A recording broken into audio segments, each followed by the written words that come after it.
Google has implemented a new digital fingerprinting method. This method is raising concerns among privacy advocates and regulators. It expands on a controversial tracking method. It went live on February 16, 2025. It affects all user devices. This includes smart TVs. It also includes gaming consoles. This new method becomes available to advertisers today, February 23, 2025. This isn't the first time Google has used digital fingerprinting. Google previously banned the practice in 2019. They called it unfair and wrong. Now they claim to have new privacy-enhancing technologies. These are called PETs. PETs include on-device processing and trusted execution environments. Google argues these justify the shift back to fingerprinting. Many people are skeptical of Google's claims. They remember Google's history of backtracking on privacy promises.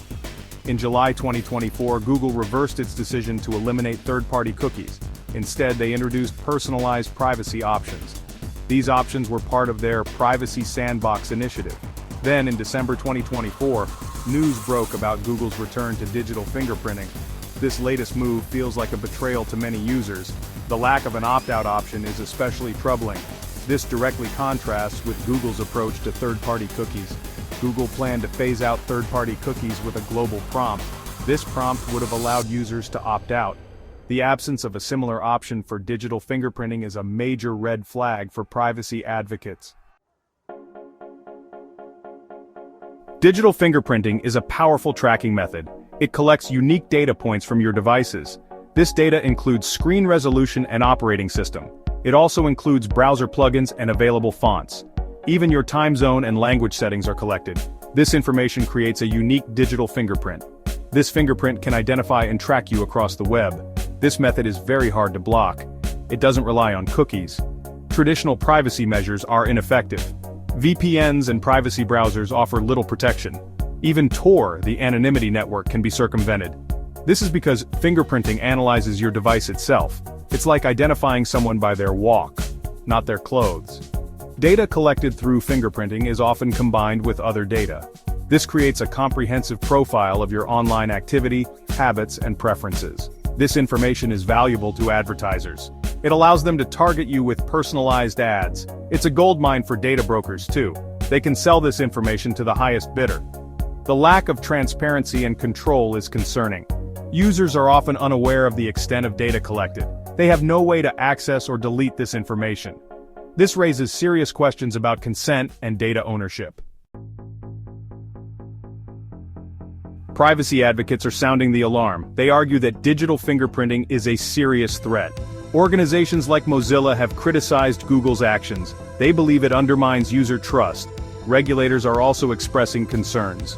The UK's Information Commissioner's Office called Google's policy irresponsible. They warn of intervention if legal requirements aren't met. These requirements include freely given consent and fair processing. One of the main criticisms is the lack of user control. There's no easy way to opt out of digital fingerprinting. This stands in stark contrast to the EU's General Data Protection Regulation. GDPR emphasizes user consent and data minimization. Google's approach seems to disregard these principles. Another concern is the potential for misuse. The data collected through fingerprinting can be used for more than targeted advertising. It could be used for discriminatory practices, such as denying access to services or manipulating prices based on your profile. In the wrong hands, this data could even be used for surveillance and social engineering. The implications for freedom of expression are also worrying. Digital fingerprinting could deter people from accessing sensitive information or expressing dissenting opinions online.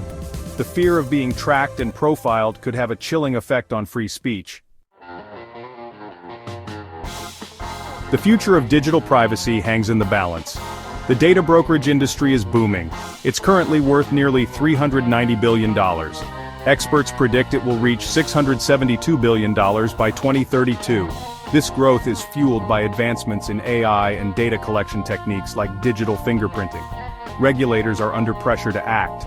Calls for a mandatory opt-out of digital fingerprinting are increasing. Some experts believe that existing privacy laws are insufficient. They argue for new regulations specifically addressing fingerprinting and other advanced tracking methods. The responsibility also lies with tech companies like Google. They need to prioritize user privacy and data security. This includes providing transparency about data collection practices, offering meaningful opt-out mechanisms, and ensuring robust data protection safeguards. Users must also take steps to protect their privacy. This includes using privacy-focused browsers and extensions, being mindful of the information they share online, and supporting organizations fighting for digital rights. The fight for digital privacy is far from over. It requires a collective effort from users, advocates, and regulators to ensure a future where our online activities are not subject to constant surveillance and exploitation.